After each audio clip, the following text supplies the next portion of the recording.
Welcome to Syncast powered by Commercient. I'm Heath McKnight. Joining me again is Alison Kravchuk of Living Legacy. Alison, welcome back. Really happy to have you come back on and talk to our audience again. Of course. Thank you, Heath. Anything for you and Commercient. Great company. Awesome. Thank you so much. So let's talk about you and your company, Living Legacy, and just tell us a little bit about what you're doing and a little bit about Living Legacy. Okay. Living Legacy is a consulting organization. We provide fractional sales management, sales operation services.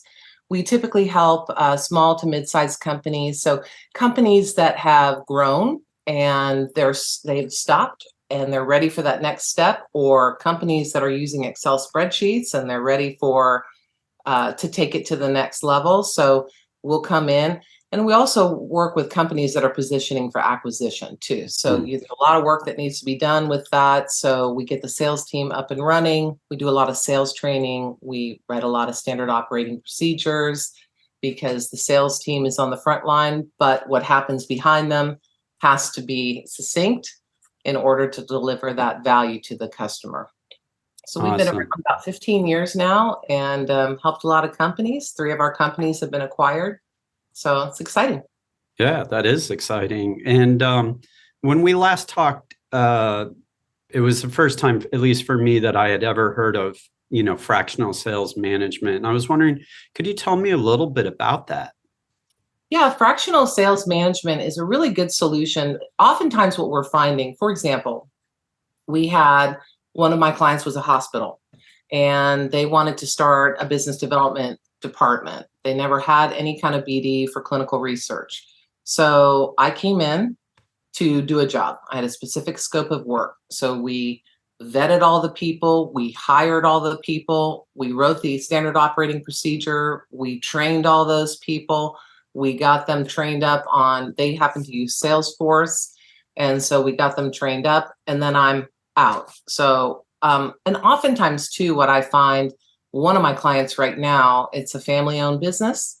The person that is the sales manager, vice president of sales, great guy. He just doesn't have any business training in sales. He's a really good salesperson, but there's some specific disciplines that help drive revenue.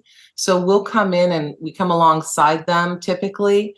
In most cases, I'm working with somebody who's been appointed to manage and I'm teaching them how to manage a team. They're a good salesperson, but they don't have the skill set to actually manage people. That's a different thing than managing, widgets or commodities or pushing commodities. When you have to motivate a team, when you have to explain to them, what a KPI is, key performance indicator, why is that important? What are the kinds of activities that drive revenue?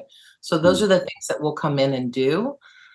Our goal is to just drive shareholder value. And so it's fun. And it's less expensive to hire someone as a fractional than it is to bring someone like me with the level of experience that I have full time. That's expensive.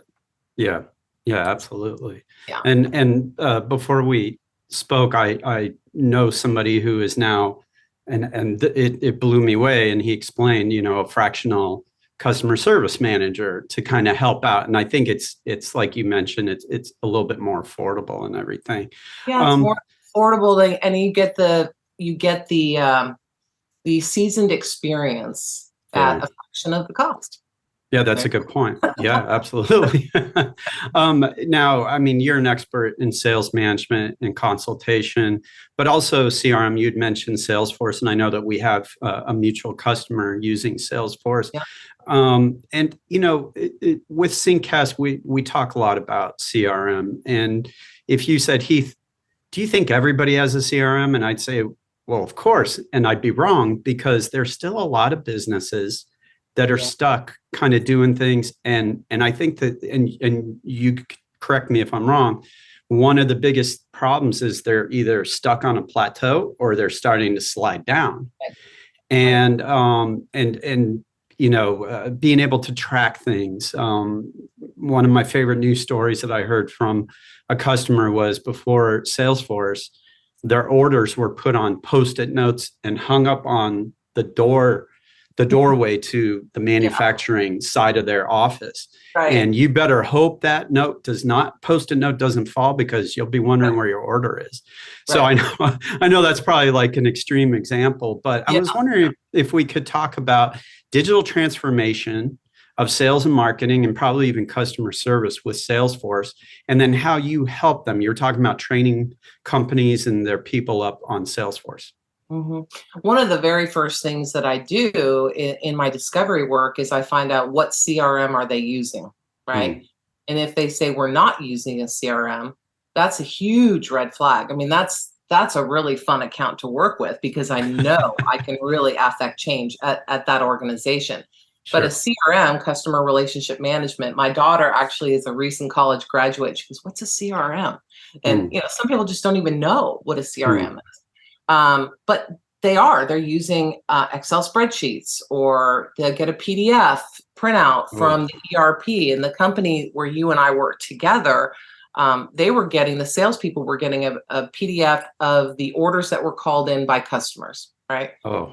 Well, there's no way to track it. There's no way to keep, track of what the status is. I had no line of sight to where that order was in production. But most importantly, as a CEO, should know is that there's a lot of intellectual knowledge in the heads of your salespeople, and you want that transferred and captured into a CRM, and that's where that happens.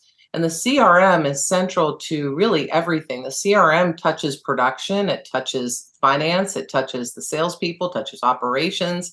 So if you have a CRM in place, everybody has the line of sight that they need to drive the business forward. And to your point about customer service, on the back side of that sale, we can't just say thank you very much. I mean, sales, yes, some sales are transactional, but if they're relational, and you can, check back in with them, and your customer service check back in. Or if a salesperson, for example, we had something happen the other day where a salesperson called to sell the product, and the person said, "We already have your product." Ooh. That was painful, right? Right. You need to avoid things like that. You get a precious shot to earn the right to be heard. And if you go in and you don't have that information, or you don't understand perhaps what their critical pain point is, you haven't done your due diligence and captured all that information before you make that first call, it's really to the detriment of the organization. So CRMs are great. I highly recommend them. And then leverage the power of the CRM, because that can really act as your administrative assistant and remind you of things. Yeah. So yeah, absolutely. And I know you had mentioned one of the things that you like about Salesforce is it's out of the box, and you're not going to be sitting there.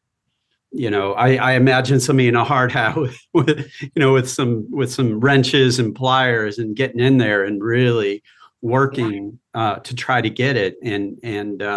But I love what you have said in the past about that, and about how it allows the marketing department, for example, to measure the ROI of those marketing. And they have some fabulous marketing solutions. I was wondering if you could talk maybe a little bit about it on the marketing side. Yeah, even on the marketing side, for example, I'll use Salesforce as an example. They use Pardot. Pardot's great. I mean, you can check what is the click-through rate, what is the open rate. You can do A/B testing. You can be super nimble when you're using a solution like that. So you can, send out a marketing message to X number of people and see what that response rate is. Send out a B message similar, but to a different group of people, see what that response is. So again, on that ROI too. And in Salesforce, it's intuitive. I mean, it's just intuitive. We had at one of my clients, we had 3 people that were 60 plus years old, and they said, "Alison, oh my goodness, you're going to have to come in and train me." And we sure, of course, we'll provide the training, but Salesforce is so intuitive that they're now just using the system, and it's just absolutely not a problem. Awesome. But one of the things I really love too in Salesforce is the concept of campaigns. So people will say, "Oh, well, we have to do all this activity." Well, okay, you do sales activity, yes, but is that the generating the kind of responses that you need? And is it do you get a good return on your investment? So when you send 5 people to a trade show, there's an associated cost. So in that trade show, we leverage the power of the CRM to set up appointments in advance because we know who's going to be there. We know our competitors that are there. We know everything. And then if the total cost of the campaign, let's say it was $25,000 for those people to go to that conference, we are now tracking the leads that we got out of that. We're generating the lead, developing it into an opportunity. Of those opportunities that you created, how many closed? So what is your true ROI? Do I send 5 people, or do I send 10 people, or do I send 2 people next year? So measuring the ROI and the efficacy of your marketing dollar, your marketing spend is captured and tracked within something like a CRM that's connected to another service like a Pardot or a HubSpot or something like that. So it's critical. And with Salesforce, honestly, everything connects to it so easily. Yeah. Forms, your contact me, gravity forms on your website, right into the lead object. Perfect. You can have a cadence set up. Right now, we just installed sales engagement. So I'm a firm believer when someone says no, that it's just not right now. Yeah. So, you can tell I'm a salesperson because no doesn't really necessarily mean no. That didn't serve me well with my child because she negotiates everything. But all that to say that we can put them into a stewardship cadence. So they said no, but we might send them the newsletter every quarter, or we might reach out with new product development. So it kind of goes on autopilot in the background until they signal and say, I'd like a little bit more information. So that's what we're looking for, those buy signals. Yeah. And that's really interesting. We have a client, they use Salesforce to kind of manage their sales. And I said, it's just like, I'm always hearing, our sales cycle can be anywhere between days to maybe 90 days. And he's like, oh, for us, it's 18 months. Yeah. Because they're dealing with, they do utilities, water treatment, right. But we're talking multi-million-dollar equipment with cities and stuff. But he said exactly that. He said, yes, it's a long cycle, but sometimes they're talking to somebody else, and Salesforce gives them that advantage by automating everything. So that way they're not having to, try to remember, and it gives them kind of that edge over their competitor. And to close it for them, it's, if they get 3 multi-million-dollar deals, they're doing pretty good. Right. So, and one other thing I remember you saying, you're talking about how things just work so well. And I don't know if they still call it bolt-on, but it does. There's so many things, even something like a Gmail can just works really well with Salesforce. You told me, going back to the older sales people, they love Salesforce so much. You mentioned that they were using something with the business card so they could get that business cards into Salesforce. And I'm like, that's great to hear, because they have fully embraced it. But it's another thing that just makes life easier. They're not typing it in, scan it in. They've got it all set, ready to go, and they're off and running. And I love that. I think that's great. It's scan it, it's in. Once it's in, I pull up an email template that has that PDF on the XYZ widget that they were just asking me about. So I'm in my car, I pull up Salesforce on my phone. I can dictate my notes. I could type my notes. I could dictate my notes. But then I can pull up that email template, and it's a customized email that would go to you and say, Heath, as we were just discussing, here's the information around XYZ visit, XYZ, product. And then you just follow up, and then you could put them into a sales engagement cadence, or at very least, you can create a new task for yourself to call them in a week's time or whatnot. Measuring the kinds of activities that the salespeople are doing to generate revenue is something that Salesforce does really well. Because the CEO and the sales manager, they need to have a good understanding of the cost of acquisition. What is it really costing us in effort to generate new business? Salesforce does that for you beautifully. So, especially with the people, you say the 18-month sales cycle. Right now, one of my clients has an 18-month sales cycle. Oh my gosh, that's just so maddening, right? But what's really nice is that on that opportunity, there's something called contact roles. So you can have someone who's the business evaluator, you can have the decision maker, you can have the, finance guy, whomever it is. Yeah. But if that person changes, so you need to know who you're talking to, who your audience is. And because those people are tagged to the opportunity, any correspondence that goes back and forth between me and finance, or me and procurement, or me and the evaluator is all tracked on that opportunity. So everybody sees it. It's not only on the opportunity, it's on the contact record, and it's on the account record too. So everybody has that line of sight. So critically important to closing the deals. Yeah, and again, absolutely. Remember, in sales, we have to earn the right to be heard, and building trust is a really big thing. And so people don't like to be forgotten. They like to be remembered. So, for example, if someone goes on holiday and they say, I can't talk to you right now, you can put a little note, remind yourself to contact them in 2 weeks, and you can ask them how their cruise was. And they'll talk to you. Cruise people want to buy from people that they like. This is true. Yeah. Oh, I've heard that example before, specific, and it's the little things. You don't want the, hey, would you love this? Hey, I already got it. That actually for me would turn me off, and that, and I'm sure people still do it, but they go out and they got their legal pad, and then they're not really doing those emails for like a week or two. And I've already moved on because somebody with Salesforce, Alison, has already sent me that email saying, here's what we talked about. Really appreciate it. Enjoy your cruise that you're going on in 2 days. And wow, it is all about relationships. So it's those little things that Salesforce can help you manage.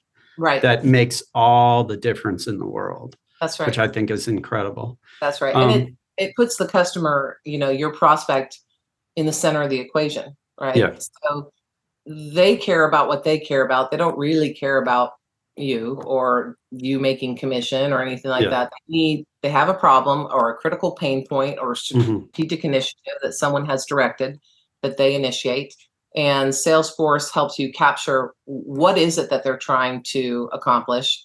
And then the other thing is what I really love, and I usually build out in Salesforce, is we do BANT qualifications. So budget, authority, need, and timing. Four basic questions that every salesperson should be asking. So do you have a budget? Do you have the authority? If you don't, who does? What's the expressed need, and what kind of timing? So that timing piece is very helpful too. Remember, not only will the salesperson make more money, because salespeople are driven by making money. That's really what drives them. But the timing is important for procurement to make sure that we have the pieces in place. And then the timing is also helping you manage expectations upstream. So to your sales manager, to your CEO, when they say, oh, I see this, wow, this is a $300,000 deal and it's on my forecast, and I see we have a 50% probability that this will close. Well, but the timing is, the timing is such that you might want to discount that probability or put them in a different forecast schedule so that the board thinks that you're going to close, $3 million in business this quarter, when really you might only close $1 million. So you can kind of push things out and manage the expectations upstream as well as to your customer. That's important too. Yeah, that's incredible. And also last time we spoke, we talked about Commercient SYNC and integrating ERP accounting data to Salesforce, and it helps your clients improve their sales. In fact, our mutual client, you mentioned that their sales jumped 20% with that combination of Salesforce and Sync.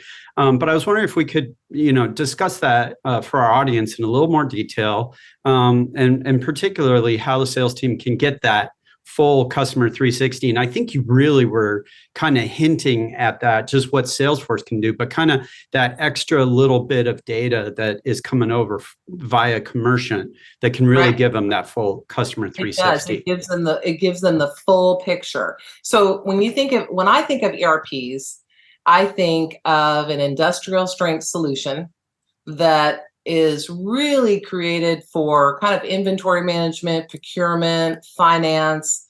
I don't really want my salespeople in my ERP. You know, I need some sort of wall between them, but yet all that information that's in the ERP, I need that information. So what happened with Commercient is the sales history ported over. So what is the total value of that customer? Incredibly important data point to have. So over the life, the total value of the relationship that we have with them, with, let's say, Walt Disney World, it's $10 million in revenue. So that's an A-rated customer. That's the customer that the CEO needs to go to. So that's just one example. But the data that's really interesting that I like is that when Commercient pushes data over, I can see that there is, for example, an order pending. We've had some supply chain issues in one of my different clients. And so I get a notice from procurement, from operations, this product is on back order. Instead of disappointing my customer and not delivering the product on time, I can proactively get ahead of that and say, hey, we've had supply chain issues. This product's coming in. We're first in line for this order. I think your order is going to be delayed about 3 weeks. And they're usually much more accepting of that versus, oh, sorry, I missed the ship date or whatnot. And again, that particular customer that you're mentioning, they were the ones where the salespeople would get a PDF with dot matrix printing to say, XYZ company ordered this and this company ordered this. And so there's no phone number on the form. I mean, so even there's even dialers. I mean, with Salesforce, you can just, integrate it and dial. And what's really neat with sales engagement, especially for younger organizations or really new teams or really large teams, you can scale up or down very quickly, but you can actually even code in there what the script should be for the individual person. The manager can even listen in on calls. I mean, you can get a little big brother with all this stuff too. But bottom line, the basic out of the box Salesforce instance is excellent. And then Commercient comes with managed custom objects on board. So as I understand it, Commercient has a long-standing relationship with Salesforce specifically, and there's no additional charge to the client, my client, to engage with you, but I also get all this rich data coming over. So now I see their entire order history. So it's not just this widget that I'm selling to them. I can see that they also have this, and I can say, well, I see that you bought this, 6 years ago. We have an upgraded version. Would you be interested in that? Or I can see that your warranty has expired. Would you like to purchase an extended warranty? Or like Netflix, people who watched this also would like this. So people who bought this also might like this. So, it was so great working with Commercient because they really were committed to making sure field mapping sounds simple, but it's important. And it all rolls up onto these reports. And we worked with them and balanced every day, daily balance the ERP balance to what closed won revenue was. And if it didn't, Commercient customer service was excellent. We got it sorted. So the board and the investors used all of those Salesforce reports to woo investors, and that company was acquired. Wow. Yeah, That's and amazing. actually, in part, was acquired because they had Salesforce. Oh, I think it conveys to people that you understand the importance of relationships and you're taking sales and the science of selling seriously. And then you're investing in your employees too, your frontline salespeople. So, Commercient gave us the line of sight that we needed to more granular data when necessary. For example, I just ran a report. What are our number one selling products? I think I know, but what does the data bear out? And sure enough, yeah, I mean, that number one product was on the list, but there was actually another product that was even a better seller, and they had a 60% margin on that product. So Wow. now start talking about units per transaction. So how many items are you selling?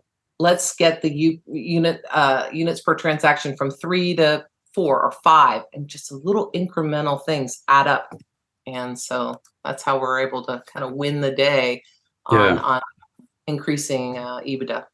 That's incredible. And also kind of to your point about marketing, it also helps them. So they're not just marketing products that maybe aren't as popular, or maybe some customers should know about these popular products. Right. And you were talking about resale, like cross sales and stuff, but the warranty, we had a customer who said they did so much out of warranty work. They had no idea until they were able to get their service department onto the Service Cloud of Salesforce. And then we're syncing over, parts and more importantly, serial numbers and warranties. And boy, they started to realize potentially how much money they lost in out of warranty repairs because they couldn't track it.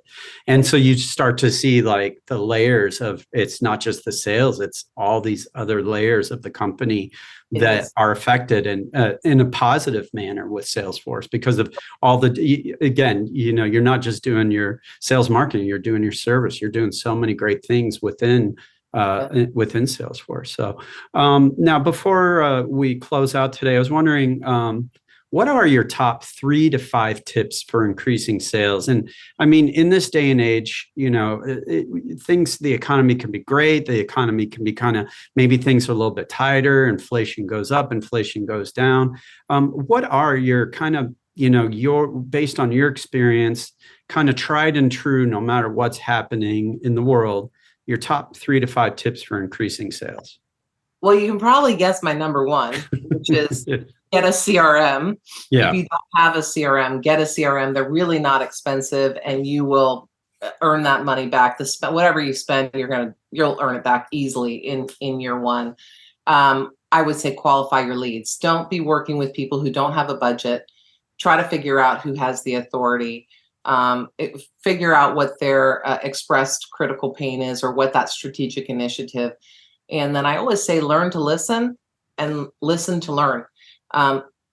People like to talk about themselves. People love to give you information. So if you're empathetic and you're listening to them, and one of the things I do all the time is I take a lot of discovery notes, and I can type really quickly. So I can usually keep my hands here and I could be transcribing exactly what you're saying, because the reality is that prospect is going to give you everything you need to close that deal if you're asking the right kinds of questions. So ask an open-ended question, listen, be engaging. People like to purchase from people that they like.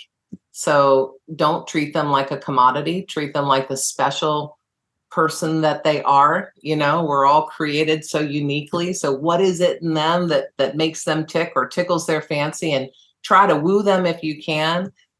Remember them, and that's what the CRM helps you do. Remember them, remember what's important to them, remember the secretary's name if you're trying to get to the CEO, so that you're not calling cold. You're just like, oh, hi, Heath, how are you?